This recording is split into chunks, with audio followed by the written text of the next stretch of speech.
আসসালামু আলাইকুম এভরিওয়ান, সবাই কেমন আছেন? আশা করছি সবাই ভালো আছেন। আলহামদুলিল্লাহ আমি অনেক ভালো আছি। চলে আসলাম নতুন আরো একটা রেসিপি নিয়ে। আশা করছি আমার আজকের রেসিপিটাও আপনাদের ভালো লাগবে। আর আমি আগে যে রেসিপিটা দিয়েছি সেই রেসিপিটা যারা দেখেছেন তাদের কাছে আজকের রেসিপিটা খুবই সোজা মনে হবে। ভিডিওটা ভালো লাগলে অবশ্যই like, share and subscribe my channel and follow my Facebook page creation. এটা হচ্ছে ক্রিমি মিল্ক বাটার ব্রেড। এই ব্রেডটা বাচ্চারা খুবই পছন্দ করে, কারণ এগুলোর ভিতরে ক্রিম থাকে, ক্রিম ফ্রস্টিং করা থাকে। তো ক্রিম ফ্রস্টিং এর কারণে বাচ্চারা এই ধরনের বোনগুলো খুব পছন্দ করে। আমি আগে আপনাদের সাথে যে রেসিপিটা শেয়ার করেছি, মানে এই ভিডিওর আগে যে রেসিপিটা শেয়ার করেছি সেটা হচ্ছে মিল্ক বাটার ব্রেড, আর এটা হচ্ছে frosting cream milk butter bread. আমার বাচ্চাদের মতো যাদের ছোট ছোট বাচ্চা আছে তাদের এই রেসিপিটা অনেক কাজে লাগবে। আমি এটা অবশ্য আমার বাচ্চাদের জন্য বানিয়েছিলাম, আর মাঝে মাঝে আমার বানানো হয়, তো সেজন্য ভাবলাম আপনাদের সাথে একবার রেসিপিটা শেয়ার করি। এটা বাচ্চারা খুবই পছন্দ করে, আর এটা স্বাদ হয় দুর্দান্ত, প্রচুর টেস্টি এই বোনটা। তো অবশ্যই বাসায় একবার ট্রাই করবেন। ভীষণ ইয়াম্মি ব্রেড। এটা ইচ্ছে করলে আপনি সকালের নাস্তায় খেতে পারেন, ইচ্ছা করলে আপনি এটা বাচ্চাদের টিফিনেও দিয়ে দিতে পারেন। বাচ্চারা মজা করে টিফিন খেতে পারবে। তো যাই হোক, চলুন শুরু করি আমার আজকের রেসিপিটা। এখানে আমি একটা বড় সাইজের স্টিলের বোল নিয়ে নিয়েছি। বড় সাইজের বোলটা নেওয়ারই চেষ্টা করবেন, কারণ এখানে আটাগুলো ফুলে যাবে, তো তখন দেখা যাবে যে জায়গা হবে না। আমি এখানে 5 কাপ ময়দা নিয়ে নিচ্ছি। এখানে আমি 5 কাপ ময়দা নিয়েছি।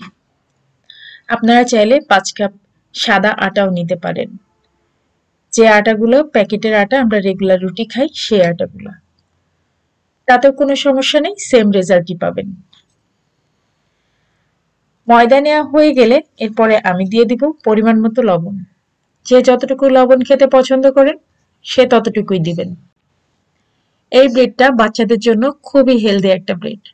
বাচ্চারা দেখা যায় যে বাইরে থেকে বিভিন্ন ধরনের ব্রেড কিনে খায়, তো আমরা কিন্তু বাসায় এভাবে খুব সহজে বাচ্চাদেরকে বানাই দিতে পারি। এখন দিয়ে দিচ্ছি 2 চা চামচ ইস্ট। যেহেতু এখানে আমি 5 কাপ ময়দা নিয়েছি, তাই এখানে 2 চা চামচ ইস্ট লাগবে। আর এখন আমি দিয়ে দেব লাল চিনি। লাল চিনিটা আমি এখানে দিয়েছি 3/4 কাপ, মেজারমেন্ট কাপের 4 ভাগের 3 ভাগ। যেহেতু আমি এখানে 5 কাপ ময়দা নিয়েছি, তো সেহেতু এখানে 3/4 কাপ সুগার লাগবেই। আর চিনিটা দিতেই হবে, চিনিটা স্কিপ করলে ইস্টটা কাজ করবে না। ইস্টটা কাজ করার জন্য চিনি দিতেই হবে। দিয়ে দিলাম মেজারমেন্ট কাপের 1 কাপ গুঁড়া দুধ। আর তারপরে সব শুকনো উপকরণগুলো খুব ভালো করে আমি মিশিয়ে নিচ্ছি।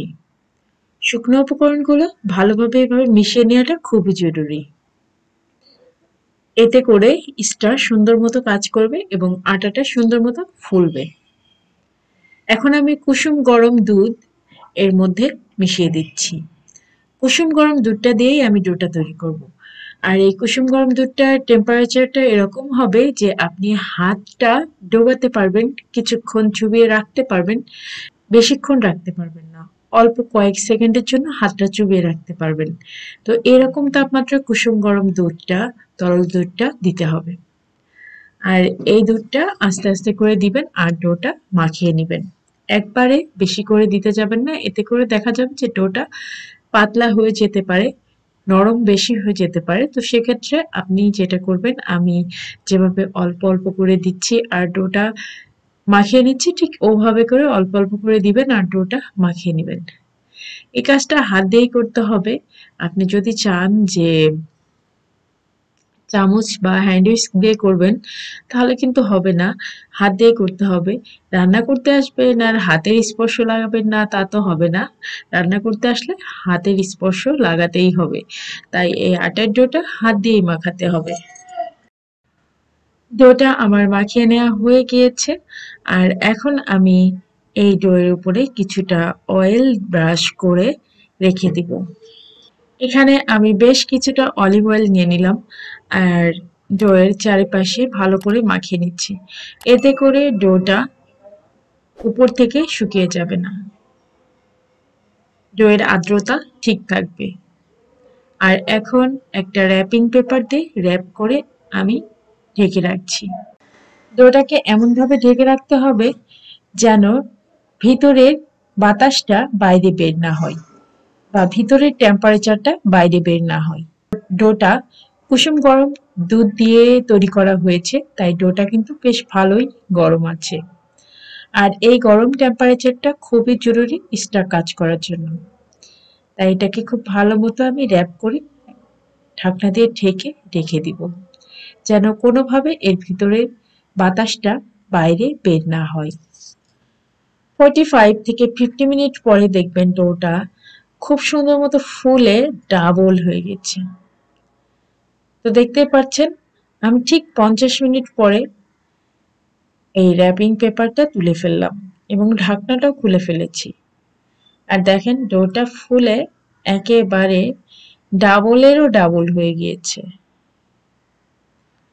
আর এখন আমি এর ভেতর থেকে সমস্ত বাতাসগুলা বের করে দিচ্ছি। ইস্টটা খুব ভালো মতো কাজ করেছে, যার কারণে ডোটা খুব সুন্দর মতো ফুলেছে। এখন খুব ভালো করে চেপে চেপে মুথে নিতে হবে, যেন ভিতরে কোনো ধরনের বাতাস বা এয়ার বাবলস না থাকে। এভাবে চেপে চেপে ভালো করে মুথে নিতে হবে। এরপরে এখন আমি যেটা করব, এখান থেকে অল্প অল্প করে কিছুটা ডো নিব, আর সেটা দিয়ে আমি যেরকম সাইজের রুটি বানাতে চাই সেরকম শেপ দিয়ে বানিয়ে নেব। এখানে আমি রুটিগুলো শেপ গোল গোল রেখেছি, ছোট ছোট গোল গোল করে রুটিগুলো বানিয়ে নিয়েছি। আপনারা চাইলে যে কোনো শেপের রুটি বানাতে পারেন। আমি এর আগের ভিডিওতে আপনাদের সাথে একটা বনের রেসিপি শেয়ার করেছি, ওরকম ডিজাইনও বানাতে পারেন। ওই সময় আমি আপনাদের সাথে 2টা ডিজাইন শেয়ার করেছি, তো ওই 2টা ডিজাইনও আপনারা বানাতে পারেন। আর এটা হচ্ছে কোনো ডিজাইনে না, জাস্ট গোল গোল করে বল তৈরি করলাম। আর এটাকে আমি এখন আধা ঘন্টা রেস্টে রেখে দিয়েছিলাম। আধা ঘন্টা পরে এটা ফুলে কিন্তু ডাবল হয়ে গিয়েছে। তারপরে আমি এটার উপরে কিছুটা মিল্ক ব্রাশ করে নিয়ে 180 ডিগ্রি সেলসিয়াস তাপমাত্রায় ওভেনে, ইলেকট্রিক ওভেনে বেক করে নিয়েছি। 40 থেকে 45 মিনিট বেক করলেই হয়ে যাবে। আর এরপরে এর উপরে কিছুটা বাটার ব্রাশ করে নিচ্ছি, গলানো বাটার। আপনি গলানো বাটার বা ঘি যে কোনো একটা ব্রাশ করে নিতে পারেন। তো এভাবে কিন্তু তৈরি হয়ে যাবে খুব মজাদার বোন, ক্রিম বোন। এখন এগুলাকে আমি মাছ বরাবর ফেলে ফেলবো, এটা ছুরি দিয়ে এটাকে কেটে ফেলবো। তারপরে এর ভিতরে ক্রিমটা দিয়ে দিব। ক্রিমটা ফ্রস্টিং করে নেবেন। ক্রিম ফ্রস্টিং আমি এখানে দেখাতে পারলাম না, সরি, আমি ভিডিওটা ডিলিট করে ফেলেছি, এজন্য ক্রিম ফ্রস্টিংটা আপনাদের দেখাতে পারলাম না। তো ক্রিম ফ্রস্টিং এর ভিডিও কিন্তু আমার বিভিন্ন কেকের ভিডিওতে আছে, ওখান থেকে আপনারা দেখে নিতে পারেন। আমি ডেসক্রিপশন বক্সে লিঙ্কগুলো দিয়ে দেবো কেকের, ওখানে প্রত্যেকটা ভিডিওতে ক্রিম ফ্রস্টিং দেখানো হচ্ছে। আর এই তো ক্রিমটা, এখন আমি এখান থেকে কিছুটা করে ক্রিম নিয়ে রুটির মধ্যে লাগিয়ে দিচ্ছি। ব্যাস, আমার খুব মজাদার milk butter creamy bread ready. আর এটা বাচ্চাদের খুব পছন্দের একটা খাবার, এভাবে তৈরি করবেন, খুব মজা হয় এই ব্রেডগুলা। ভিডিওটা ভালো লাগলে অবশ্যই like, share and subscribe my channel and follow my Facebook page গৃহ সুখন। ক্রিম লাগানো হয়ে গেলে এভাবে করে রুটিটা উপরের অংশটা দিয়ে দিবেন, নিচের পার্টে ক্রিম লাগাবেন আর উপরের পার্টটা সুন্দর করে এভাবে করে সেট করে দিবেন। তো ব্যাস, এভাবে করে আমি প্রত্যেকটা রুটি সেট করে নিচ্ছি ক্রিমের সাথে। আর এই রুটিটা আমার বাচ্চাদের খুব পছন্দের একটা রুটি। আজকের মতো বিদায় নিচ্ছি, দেখা হবে, কথা হবে ইনশাল্লাহ, আল্লাহ বাঁচায় রাখলে পরের ভিডিওতে। তো আজকের মতো এখানেই বিদায় নিচ্ছি, আল্লাহ হাফিজ।